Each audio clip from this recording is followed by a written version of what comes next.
Greetings everyone, Rejnols here, back at it again with another faction focus. Today we're looking at the Grey Knights, and much like the Grey Knights, I also have a shiny new look. That didn't make any sense. I got a haircut, I trimmed my beard, whatever, let's just get into talking about the Grey Knights. So, the Grey Knights are a faction that I have some limited experience with. I actually started a Grey Knights army a couple of months ago, finished painting them about a month ago, something like that. And they're really cool. They're not really that great in Arcs of Omen right now. They're kind of like bottom of the middle tier kind of ish situation. I think they're sitting around 45-46% win rate.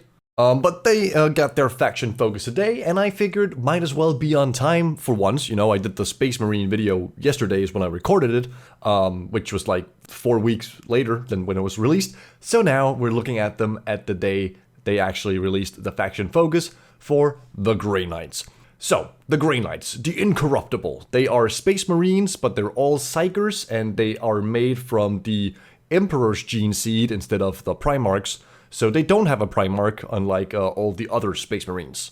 Skipping right ahead to their army rule, it is called Teleport Assault, and it's a lot of text. I'm just gonna make it short and sweet. If you are playing a normal game of 40k, which is 2,000 points, you're playing a Strike Force sized mission, then at the end of your opponent's turn, you can take up to 3 units that are not in engagement range, so nothing that's in combat, and you can remove them from the battlefield. Then at the start of your reinforcement step, which is at the end of your movement step, you can set up those units again. Now, quick thing to notice, because some people already got this wrong, you cannot move these units. The reinforcement steps happens at the end of your movement phase, so you cannot put them in, then move them, then charge them. So if you want to set them up and charge something, it's still going to be the 9-inch normal deep strike charge, which is kind of hard to do, but you do get to reposition your units very often. You get 3 repositions every single battle round. And that is really good. That is really good if you can somehow buff the shooting of certain units. We can't really see that yet. None of the data sheets kind of show any shooting buff. There is a stratagem, but if you can buff the shooting somehow, or if you can just, you can just put 3 units and point them at the same target, that gives a lot of flexibility in choosing where you want to focus your shooting. And you can, of course, try and go for the 9-inch charge. Good chance it'll fail, but you get 3 tries if you put 3 units next to something, so it's doable. It's doable. Very, very decent army rule. I quite like it. It's also quite thematic for the Grey Knights, because they are known as like a teleport striking faction. When they deploy into combat, they come in teleporting. So yeah, really cool army rule. How strong is it? It's pretty good. As I said, repositioning is a very good tool to have, but it kind of depends on which other tools you have, right? It's one that it'll multiply the force of something, like if a stratagem makes you shoot better, or if you can give reroll hits, or whatever it may be. It can make that a lot stronger. But it's also an ability that requires that you have some kind of other tricks up your sleeve.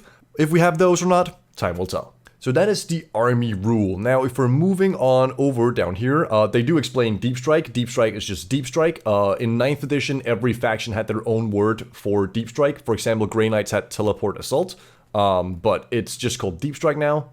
And moving on to their detachment rule, when I first saw this, Teleport Shunt. So actually, let me tell you what it does first. Each time a Grey Knight's unit with the Deep Strike ability advances, do not make an advanced roll. Instead, until the end of the phase, add 6 inches to the unit's move characteristic, and that unit can fly. So as I was about to say, when I first saw this, I was kind of like, that's really bad. That's really bad. You just auto advance 6, and like, okay, auto advancing 6 can be good, but it's so situational. And then I thought about it a bit more. What was my biggest issue when I was playing Grey Knights? Was getting to where I wanted to be. So, Teleport Shunt, which is auto advance 6, combined with Teleport Assault, means that you can basically be wherever you want on the map within 2 battle rounds. So, combining those 2 things are really strong. Also, all those No Man's Land objectives where you're like, okay, I need a 3+ on the advance here, let's go. Don't have to worry about that anymore. Terminators, advance 11. That's amazing. 11-inch movement on Terminators. Yes, they can't shoot or charge anything, but just being able to put them where you want them to be this efficiently, that's great. That's amazing. I do want to say that I don't think it's as strong of an ability as some of the other detachment rules we have seen, but I think when you combine it with the teleport shunt ability, or the teleport shunt, the teleport, I already forgot what it's called, teleport assault ability, I think you open up some really cool avenues, and which we will also see is Grey Knights are now even tougher than before, so very excited to see where this goes. Yeah, I was very underwhelmed when I first saw this, but thinking about it a bit before I made this video had me like realizing how potentially strong this could be. But yeah, I think it's a great ability coupled together with the teleport assault ability. By itself, it's kind of mid because you might use it turn 1, turn 2, maybe turn 3, but then you kind of run out of reasons to advance because at that point you should hopefully be where you want to be. And if you need to advance something in turn 4, then they can't shoot or charge, and then you do it just to grab an objective, and it's very good turn 1 and 2 for sure, maybe good turn 3, and then it becomes a bit more situational turn 4 and turn 5. But yeah, detachment rule and army rule coupled together seems quite decent indeed. Moving on to our first unit, we have the Purgation squad, and as you can see here, the stats are mostly the same as it was before, but as you might notice, they have a 2-up save now. Now, these guys didn't used to have a 2-up save, they were like every other Marine, they had a 3-up save. And in the article, I don't remember exactly where, but they do say that sometime, somewhere, it might be further down, whatever. It says somewhere that Grey Knights in general have become more tough. A lot of their units have gotten, I assume, a 2-up save. So I'm thinking that something like the Interceptors, the fast attack, they might be armor save 3 because they can move 12 inches, or at least they used to be able to move 12 inches. So I'm thinking they might still have a 3-up save, but your strike squads are probably on a 2-up save now. Your Purifier's probably on a 2-up save now. So that's really cool. That they don't have an invuln. They still don't have an invuln. That's okay. But they have a 2-up save, which in the new edition looks like being a really strong thing to have because AP is down. So yeah, the stat line completely the same as before, except for the 2-up save instead of 3-up save. In terms of their ranged weapons, we have the Incinerator first. This is the Flamer. It ignores cover and has Torrent, and the Torrent is the auto-hit ability of Flamers. It is 12-inch range, D6 shots at strength 6, AP 1, damage 1, and I do believe this is exactly the same as it is right now. I have the weapon list here, Incinerator, heavy D6, 6, 1, 1.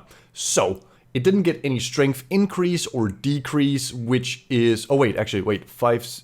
No, never mind, I can't read. It's exactly the same, which means it's a slight nerf because it might have a harder time wounding vehicles. However, it wasn't really meant to wound vehicles before, so now it just does it worse.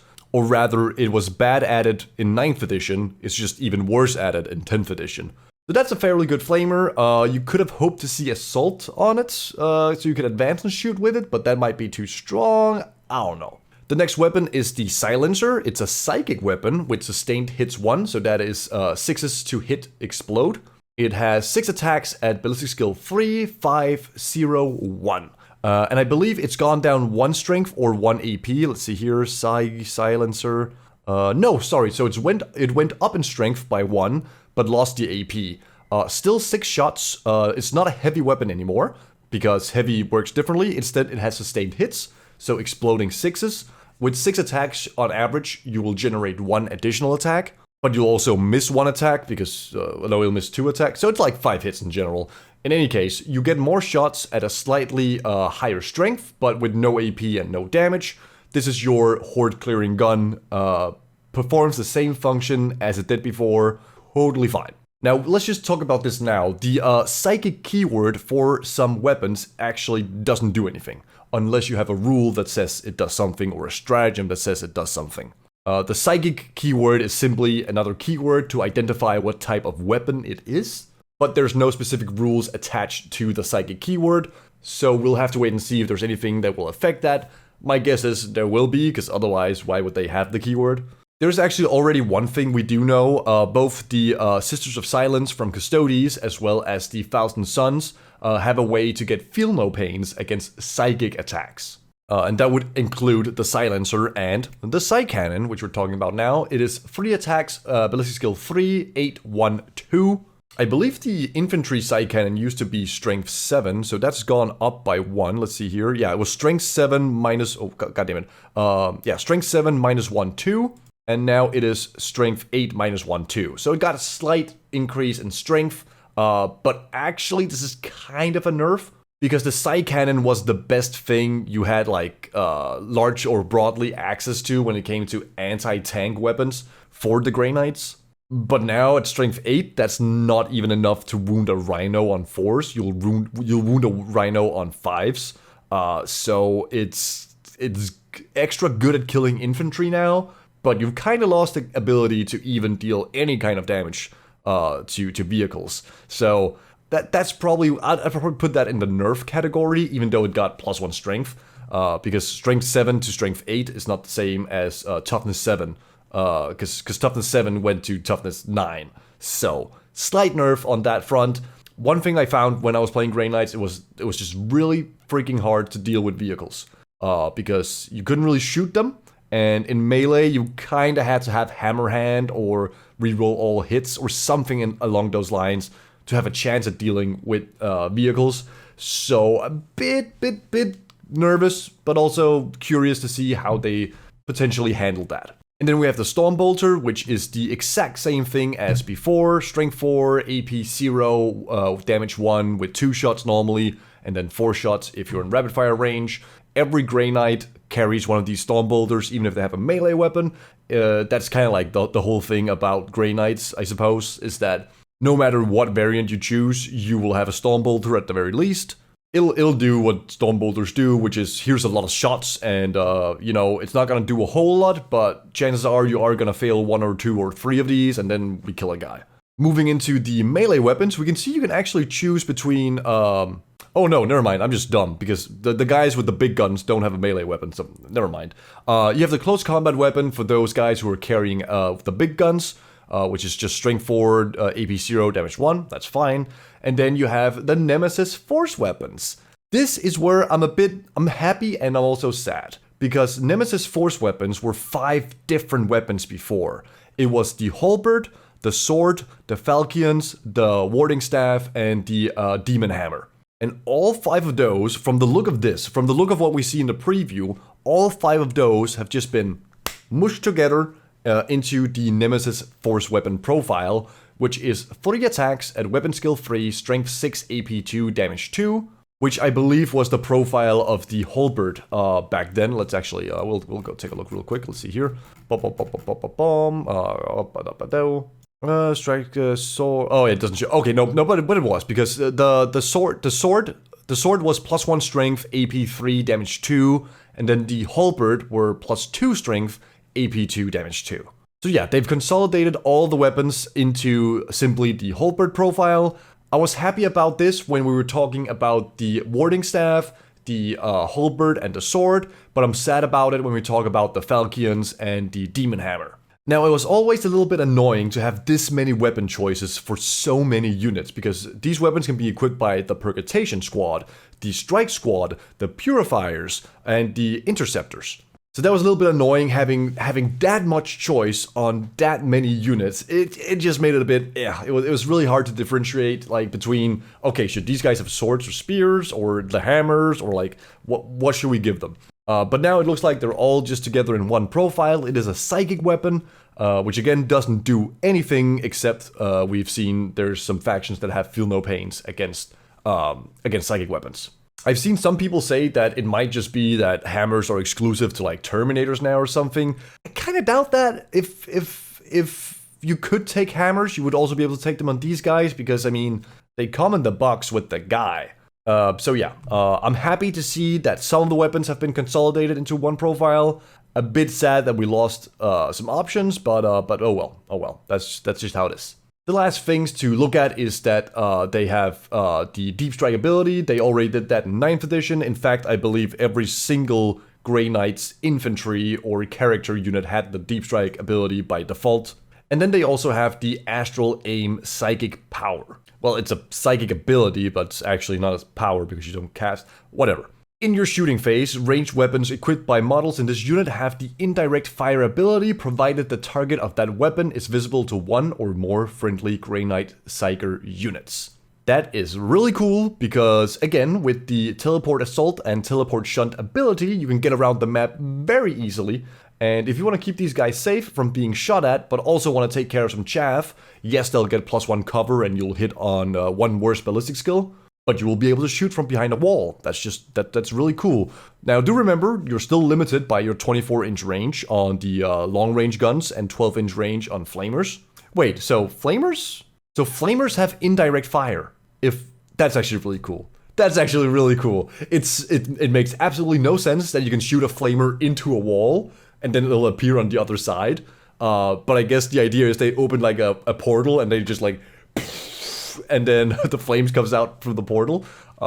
That's kind of funny, actually. I kind of want to try that. Very cool ability. I think it's great for when you want to keep your guys safe, but also want to shoot at some chaff. So yeah, pretty decent ability. Alright, so that was the Purgation squad. The other unit we got to take a look at is the good old Grandmaster in Nemesis Dreadknight, potentially the best unit throughout all of 9th edition for the Grey Knights. This guy has seen a few changes on his weapons and abilities, but profile-wise, I believe he is the exact same. So he lost 1 point. Alright, so he is 8-inch move, T8, 2 save, 13 wounds, leadership 6, OC 4.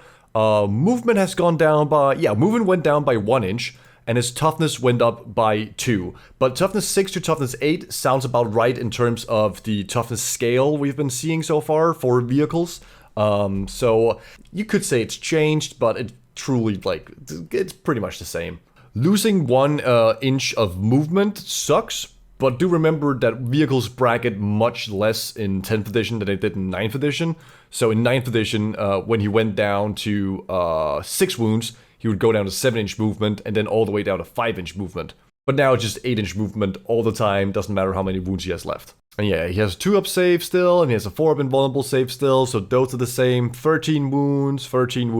So yeah, everything's the same when it comes to the profile, except for movement and toughness.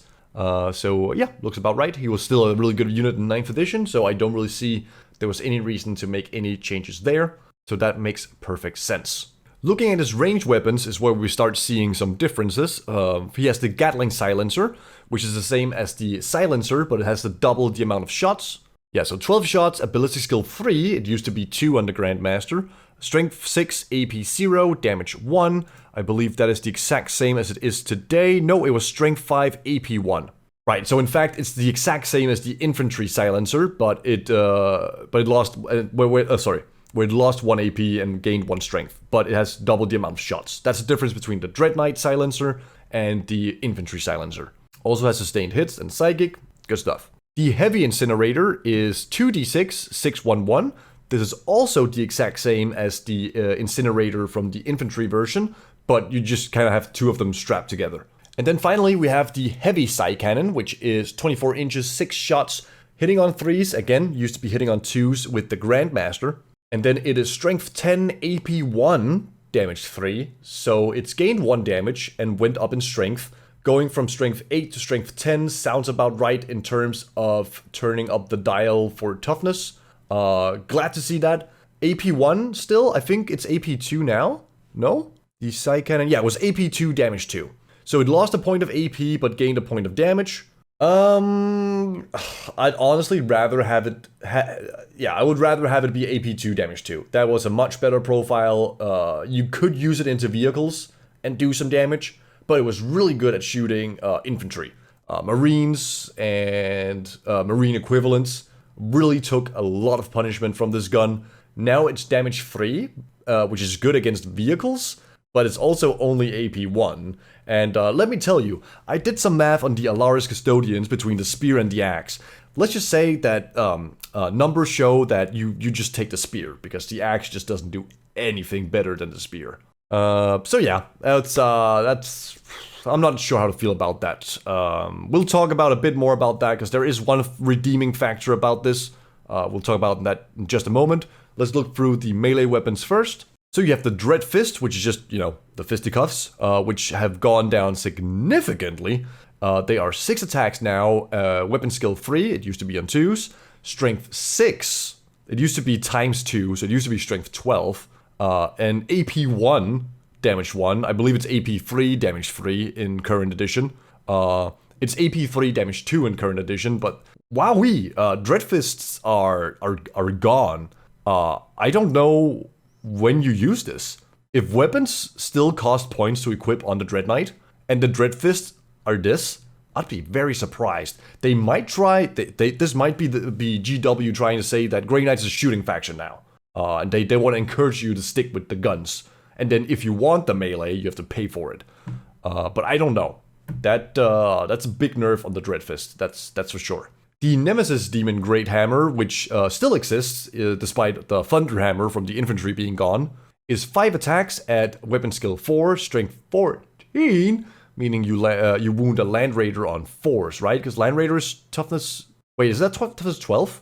I forget. This thing bonks. AP 3, damage D6 plus 1. It used to be D3 plus 3, I believe. Let's see, Nemesis Demon, yeah, D3 plus 3 before. So, slight nerf to the damage, to be expected. Most things have gone down in damage, or at least, like, expected damage value. Because you can, of course, deal more damage now than you could before. Before, max damage was 6, now it's 7. But average damage went down to 4, whereas before, your average damage would be 5, I believe. So a slight nerf there. AP is the same. It's good to see AP 3 weapons still exist on, like, things that kind of deserve it. So the hammer is it's pretty strong. It's pretty strong. However, no one ever brought the hammer because the greatsword was so damn good. So let's take a look at the greatsword. Striking, sweeps, or no, that's not what I was trying to say. It has strikes and sweeps. Let's look at the strikes first. 5 attacks at weapon skill 3, strength 10, AP 2, damage D6.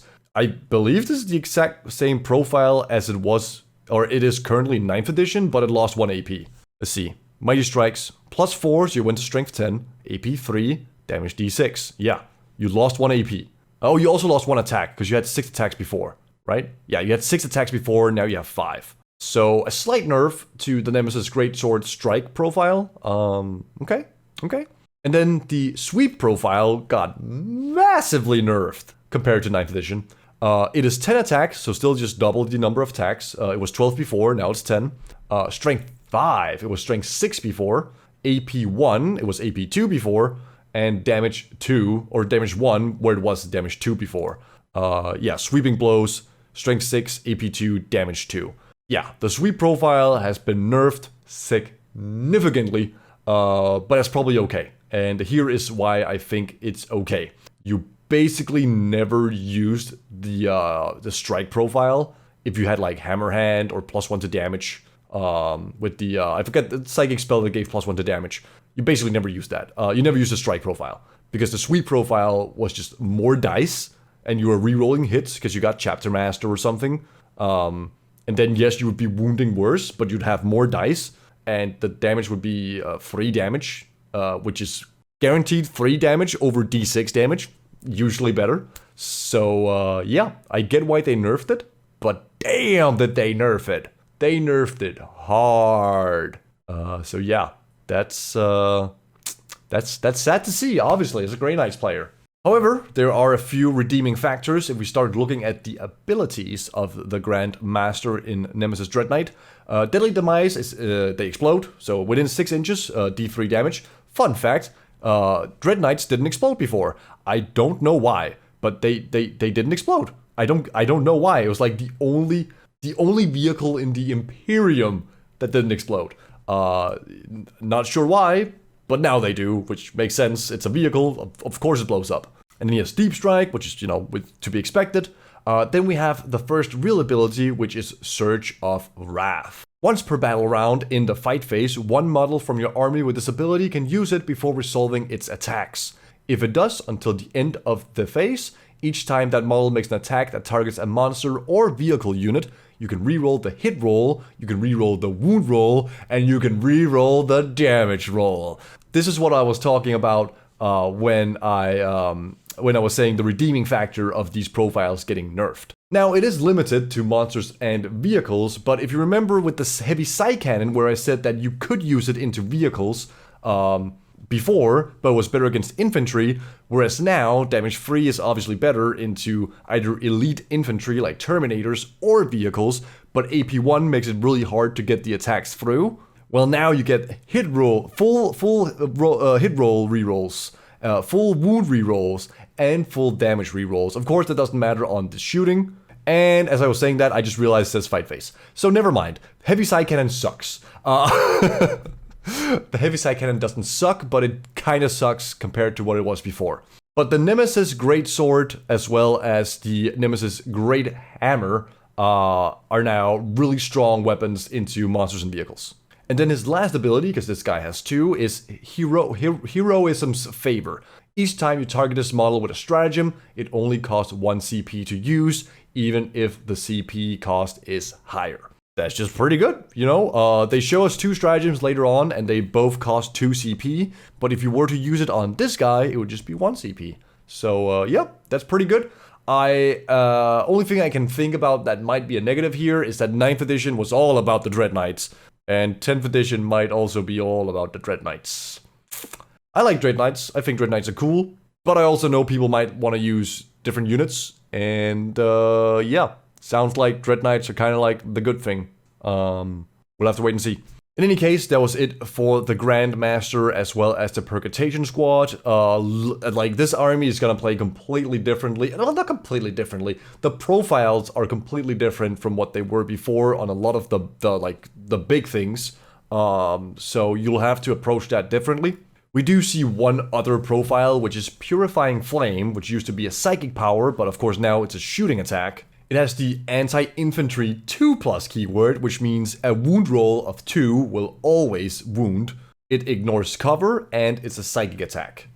The range is 18, before it was 7, I believe. Was it 8? It was a very short range psychic power before. It's 1 attack, hitting on 3s, strength 4, AP 1, damage 1. Yeah, I mean, compared to before when it was just flat 3 mortal wounds, this is bad. I assume every model in the unit can cast this or fire it, so you'll get 5 shots in total. But hitting on 3s, so you are hitting 4 dice, then you are wounding against infantry on 2s, which is really good. But in general, you're looking at what? 1, maybe 2 wounds going through, because it's only AP 1 damage 2.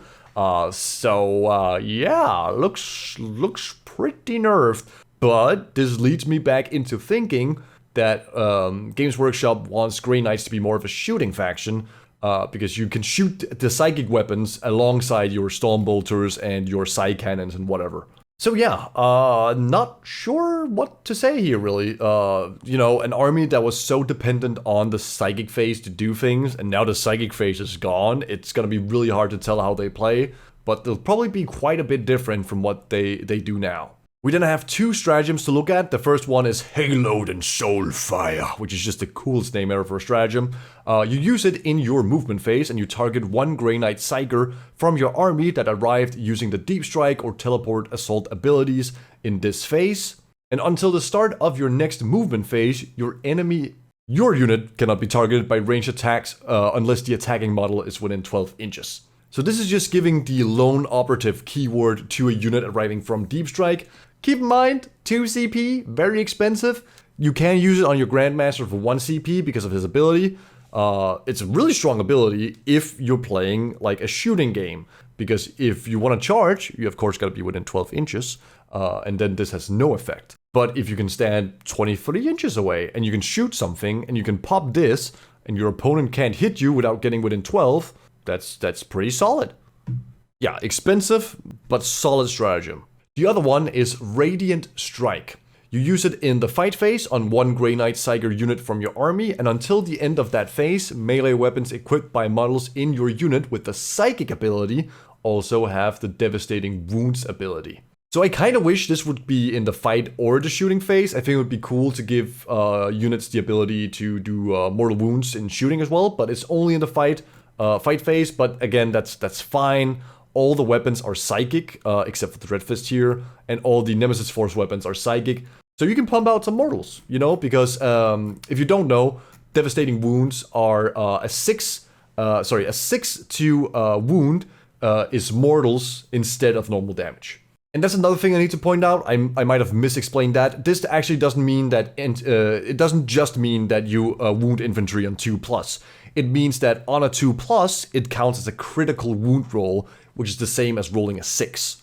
Now, these aren't melee weapons, so the stratagem doesn't apply to this, but if there is a stratagem or an ability from a character or something that says your psychic shooting weapons gain exploding 6s to hit, sorry, not exploding 6 to hit, exploding wounds, whatever, they would trigger on a 2-up with these guys instead of a 6-up. That was just a small detail I just wanted to mention real quick. But yeah, that's, again, very expensive, but also potentially quite powerful. Because you'll have 15 attacks on average, missing on 1s and 2s, that's 1/3, so that's 10 hits.